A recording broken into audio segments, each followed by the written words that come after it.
ભાગવતમ દશમ સ્કંદનો 36મો અધ્યાય.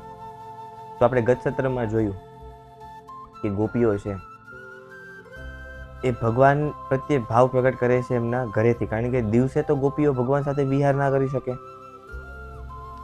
જોકે વૃંદાવનવાસીઓના મનમાં એ લોકોનો જે ભાવ હતો એ ભગવાન કૃષ્ણ પ્રત્યે એ નહોતો જે ગોપીઓનો હતો.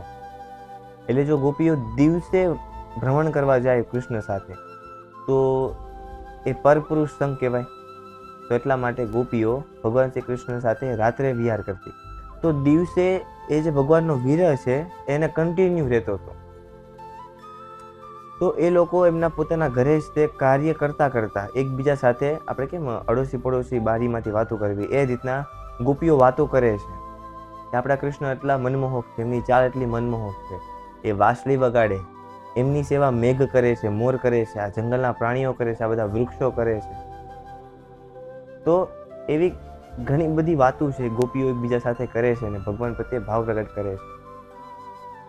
તો કાલે આપણે શ્રવણ કર્યું એન્ડિંગમાં કે કૃષ્ણ વ્રજની અંદર પ્રવેશ કરતા હતા. તો ગોપીઓ કહે છે કે બસ આપણા મનમોહક કૃષ્ણ છે એ બસ હવે આવતા જ હશે. અને હવેથી આજે 36મો અધ્યાય ચાલુ થાય છે, જે અરિષ્ટાસુરનો ઉદ્ધાર અને કંસ દ્વારા અક્રૂરજીને વ્રજમાં મોકલવા. તો જે અરિષ્ટાસુર છે એ બળદના રૂપમાં આવ્યો હતો ભગવાન શ્રી કૃષ્ણને મારવા માટે. તો એમની એકદમ વિશાળ ખૂંદ હતી, એનું શરીર વિશાળ, એના સિંગ વિશાળ, અને નાકમાંથી એને ધુમાડા નીકળતા હતા, અને લાલચોળ આંખો હતી એની, અને ગર્જના કરતો કરતો આખા વ્રજમાં તહેસ નહેસ કરી દીધું બધું. કોઈના ઘર તોડી નાખ્યા, કોઈના ખેતર વીખી નાખ્યા, કોઈના ખેતરના પાળા તોડી નાખ્યા. જે પાણીનો બંધ હતો વૃંદાવનમાં એ એણે આખો તોડી નાખ્યો અને કહેર મચાવી દીધો. તો એનાથી બધા જ વૃંદાવનવાસીઓ જોર જોરથી ભગવાન શ્રી કૃષ્ણને પુકારવા માંડ્યા કે કૃષ્ણ હવે તમે અમને બચાવો, આ અમને મારી નાખશે. એ સમયે ભગવાન શ્રી કૃષ્ણએ એ જે અરિષ્ટાસુર છે એને આહવાન કર્યું કે મૂર્ખ, તારી જેવા ઘમંડીઓના મેં ચૂરે ચૂરા કરી નાખ્યા છે, એના ઘમંડનો મેં ચૂરો ચૂરો કરી નાખ્યો છે અને એનો મેં વધ કર્યો છે. તો તું તો કોણ છે? તું તો એક મામૂલી નાનો એવો બળદ છો. તો ત્યારે ભગવાન શ્રી કૃષ્ણ એને ઓર ગુસ્સે કરવા માટે એના જે મિત્રો છે એમાંથી એક મિત્રના ગળા ઉપર હાથ મૂકે છે અને એક બાજુથી વાંસળી વગાડે છે. તો એ જે બળદના રૂપમાં જે અસુર છે એકદમ ગુસ્સે થઈ જાય છે અને ભગવાન શ્રી કૃષ્ણની તરફ જોરથી દોડવા મળે છે કે ભગવાન શ્રી કૃષ્ણને હમણાં હું ઉપાડીને નાખી દઉં. તો એ જ સમયે ભગવાન શ્રી કૃષ્ણ એની બંને હાથ જોડીને એના બંને સિંગ વચ્ચે એક મુષ્ટિકાનો પ્રહાર કરે છે. તો એ જ સમયે 18 ડગલા પાછળ ખસી જાય છે, આમ પડી જાય છે, 18 ડગલા પાછળ ઘસડાઈને પડી જાય છે. તો હવે આ જે નંદીઓ હોય એને એનું બળ જે હોય એ આ માથા મસ્તક ઉપર હોય. તો હવે એને સિંગ એના આગળની તરફ કર્યા અને એકદમ જોર જોરથી દાંત કચડવા માંડ્યો અને ફૂફાડા મારવા માંડ્યો અને દોડીને પાછો ગયો. ભગવાન શ્રી કૃષ્ણ જોયું કે આ મને મારવા માટે જ આવે છે. તો એ જ સમયે ભગવાન શ્રી કૃષ્ણએ એનું સિંગ પકડીને એનું મોઢું નીચે કરી દીધું અને એના મોઢા ઉપર મુષ્ટિકાના 5-6 પ્રહાર કર્યા. અને જેવી રીતના કોઈ ગજરાજ નીચે કોઈ નાના જીવજંતુઓને કચડી નાખે એ જ રીતના ભગવાન શ્રી કૃષ્ણએ એને આખો નીચવી નાખ્યો.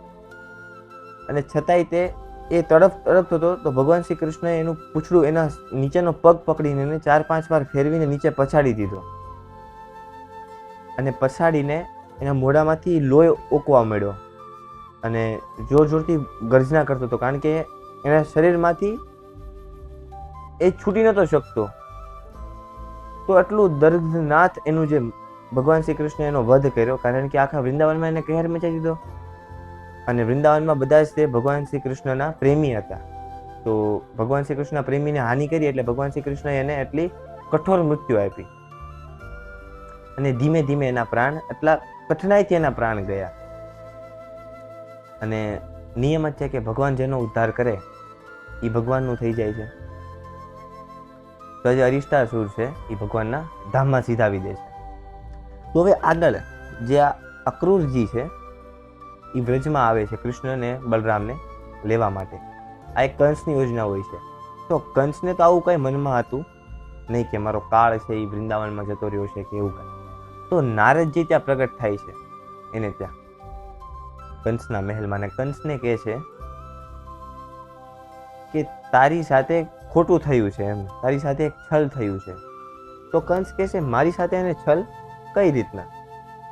તો એ સમયે નારદજી એને કહે છે કે તારો વધ કરવા વાળું જે બાળક હતું ને, દેવકીનો જે 8મું સંતાન તારું વધ કરવાનું હતું, એ સંતાન વસુદેવજીએ કોઈને ખબર ન પડે એમ એમના જે મિત્ર છે નંદ મહારાજ વૃંદાવનમાં વ્રજમાં, ત્યાં એ કૃષ્ણને મોકલાવી દીધા. અને જે બલરામજી છે 7મું ગર્ભ એ કાંઈ પડી નથી ગયું, પણ એને પણ સ્નાનાંતર કરાવી દીધું આ વસુદેવજીએ.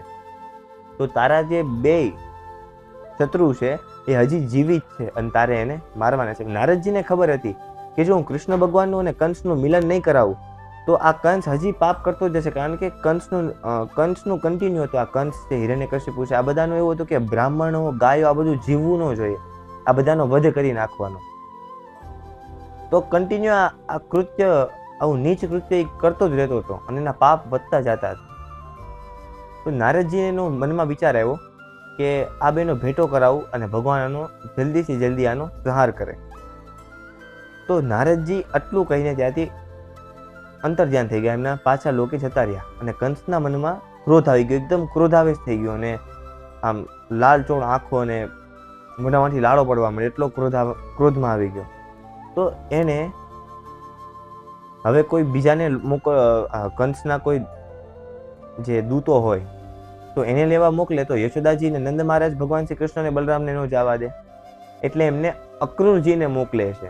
અક્રૂરજી મિત્ર હતા પણ હતા ભગવાનના ભક્ત. તો અક્રૂરજીને બોલાવે છે કંસ અને કહે છે કે તમે મારા પરમ મિત્ર છો, તો તમે મારું એક કાર્ય કરો કે જે કૃષ્ણ અને બલરામ છે ને, એમાંથી જે કૃષ્ણ છે એ મારું મૃત્યુનું મેઇન કારણ છે અને એ મારું મૃત્યુ કરી દે એની પહેલા હું જ એને મરાવી નાખીશ. તો એ અક્રૂરજીને બોલાવે એની પહેલા એક યોજના બનાવે છે કે જે કેશી રાક્ષસ છે, દૈત્ય છે, એને કહે છે કે તું જા વ્રજમાં અને આજે મારો કાળ છે ને એનો તું વધ કરી નાખ. તો એ સમયે કેશી ત્યાંથી રવાના થઈ જાય છે કૃષ્ણ ભગવાનનો વધ કરવા માટે. અને એ જે આપણે અહીંની ભાષામાં કહે ને બાઉન્સર, તો એ વખતના જે બાઉન્સર કોણ હતા? તો કે મુષ્ટિક, ચારુણ, શલ, તોશલ વગેરે જે પહેલવાનો છે બધા, એને બધાને બોલાવ્યા. તો એ બધાને કહે છે કે તમારે છે ને હું આ કૃષ્ણ અને બલરામને, જો આ કેશી દૈત્યને મેં મોકલ્યો છે પણ કદાચ એ જે મારો કાળ છે એ આ કેશી દૈત્યનો વધ કરી નાખે અને અહીંયા આવે તો તમારે એને કે ને કે કુસ્તીમાં એને કુસ્તી માટે લલકારવાના છે એમ. તો એ તમારી સાથે જેવી કુસ્તી કરવા આવે અને એ જ સમયે તમે એને મારી નાખજો કુસ્તીમાં જ તે, એટલે મારું કામ ત્યાં પૂરું થઈ જાય છે. કંસ કહે છે કે તમારે છે ને આ ગામની વચ્ચે આખું આ જે કુસ્તીનું જે મંચ હોય એ આખા ગામની વચ્ચે કરવાનું છે તમારે, મથુરામાં વચ્ચોવચ, કે બધા જ ગ્રામ્યજનો આ મલ્લયુદ્ધ જોઈ શકે. અને કહે છે કે એની કરતાં પણ એક આપણે જો કંસને ખબર હતી કે આજે કૃષ્ણ અને બલરામ છે ને કોઈ સાધારણ નથી એમ, તો એ સ્ટેપ બાય સ્ટેપ મારવાના પ્રયત્ન કરે છે. મતલબ વારે વારે બધું સ્ટેપ ગોઠવે છે કે અહીંથી ન મરે તો અહીંયા, ત્યાંથી ન મરે તો અહીંયા તો મરી જ જશે એમ. તો એ કહે છે કે આપણા જે કવલિયાપીડના જે હાથી છે એને આપણે દ્વાર ઉપર ઊભા રાખશું અને જેવા કૃષ્ણ અને બલરામ દ્વારથી અંદર આવે એવા જ તે હાથી દ્વારા કૃષ્ણ અને બલરામને આપણે મારી નાખશું. અને કહે છે છતાંય જો એ હાથીને પરાસ્ત કરી દીધા અને તમારી પાસે આવ્યો તો તમે તો પહેલવાન છો, કૃષ્ણ અને બલરામને તો તમે આમ જ આખા મચડી નાખશો એમ. તો એ રીતના હવે અક્રૂરજીને આપણે વાત થઈ, અક્રૂરજીને કહે છે કે એ બી મારા દુશ્મન છે એમ અને એ મારો વધ કરશે, એના હાથે મારું મૃત્યુ લખેલું છે, તો તમે એને લઈ આવો, એને ખાલી કુસ્તી માટે આવાહન કરો એમ કે ત્યાં જે મથુરામાં જે મેળો ભરાય છે એનો આનંદ લેવા માટે એને તમે બોલાવો કે તમે આવો મજા લેવા, અને એ રીતના આપણે એ બેનો વધ કરી નાખશું એમ. તો અક્રૂરજી છે એ કંસને કહે છે કે જો ભાઈ, તું મારો મિત્ર છો એટલે હું તારું આ કાર્ય કરીશ, પણ જેનું મૃત્યુ ભગવાનના હાથે લખેલું છે ને, કે કોઈ પણનું મૃત્યુ તો એક દિવસ આવવાનું જ છે, અને જે વિધાતાના જે લેખ છે ને એને કોઈ બદલી શકવાનું નથી, બરાબર. પણ છતાંય તું મારો પરમ મિત્ર છો એટલે હું તને ના નહીં પાડું, તારું આ કાર્ય કરી નાખીશ, પણ આપણી મૃત્યુ જેનાથી લખેલી છે ને એનાથી આપણને કોઈ બચાવી શકે નહીં, પણ છતાંય હું તારું આ કાર્ય કરીશ. તો કંસે એની જે વાત છે એને અનદેખી કરી દીધી, અને પછી જે કંસ છે એના કક્ષમાં જઈને વિચારે છે કે એકવાર આ કૃષ્ણ અને બલરામ મરી જાય ને, એકવાર આનું હું વધ કરી નાખું ને આ બેનું, પછી કૃષ્ણ એટલે એને ખબર હતી કે વિષ્ણુ છે, તો એકવાર આ બે ભાઈનું મૃત્યુ થઈ ગયું પછી આ પૃથ્વી ઉપર જેટલા પણ બ્રાહ્મણ છે, ગાયો છે, બધાનું વધ કરી નાખીશ. ઉપર દેવતાઓ છે તો આ બધાને બંદી બનાવીને બધાને હું આખી સેના તૈયાર કરીશ, અને સ્વર્ગ ઉપર હું ચડાઈ કરીશ, અને જેટલા પણ પૃથ્વી ઉપર રાજાઓ છે, બ્રાહ્મણ રાજાઓ છે કે ગમે બધા રાજાઓ છે, બધાનો હું વધ કરીશ, અને આ બધાનો હું એક માત્ર ચક્રવર્તી સમ્રાટ બનીશ.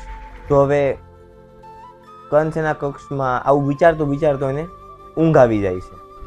અને જે અક્રૂરજી છે, આપણે વાત થઈ કે ભગવાન શ્રી કૃષ્ણને લેવા, તો હમણાં અક્રૂરજી એમના ઘરે જાય છે, કારણ કે રાઈટ સમય આવવામાં અક્રૂરજી જશે ભગવાન શ્રી કૃષ્ણને લેવા, કારણ કે જે ટાઈમે મથુરામાં મેળો ભરાય છે એ ટાઈમે મલ્લયુદ્ધનો પ્રારંભ થતો હોય છે, તો એ ટાઈમે અક્રૂરજી એને બોલાવશે. ત્યાં સુધી કંસ છે એના અસુરોને મોકલીને ભગવાન શ્રી કૃષ્ણને ન્યા તે મારવાનો પ્રયત્ન કરે છે. તો હવે આગળનો જે અધ્યાય છે 37મો અધ્યાય, એમાં શું થયું એ આપણે હવે પછીના અધ્યાયમાં શ્રવણ કરીશું. હરે કૃષ્ણ.